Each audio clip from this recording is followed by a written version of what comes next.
Hello my dear friends. ఆషాఢంలో మేమైతే మరిడమ్మ అమ్మవారికి నైవేద్యం పెడతాం. మా సైడ్ అయితే ఉపారం అంటారు. దాంతో మా అత్త అయితే బూరెలొండుతుంది. నేనైతే ఫుల్ రెసిపీ తీయలేదు. నా చిన్నప్పటి నుంచి మా అత్తని చూస్తూనే ఉన్నాను. మా అత్త మా నాన్న వాళ్ళ అక్కే. సంతోషమొచ్చినా, బాధొచ్చినా వెంటనే దేవుడి దగ్గరికి వెళ్ళిపోయి దండం పెట్టేసుకుంటుంది. ప్రతిరోజు ఉదయం 8 గంటలకు మొదలుపెట్టి 10 గంటల వరకు చేస్తూనే ఉంటుంది పూజ.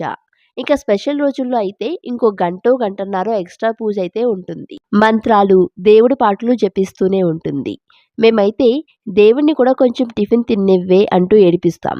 చాలా భక్తి ఎక్కువ మా అత్తకి. మా అత్తకే కాదు మా మామయ్యకి కూడా చాలా ఇష్టం పూజ చేయడం అంటే. మా అత్త అయితే కొత్త డైనింగ్ టేబుల్ కొన్నది. దీని ప్రైస్ అయితే తక్కువే. ఎంతుంటుందో కామెంట్ చేయండి.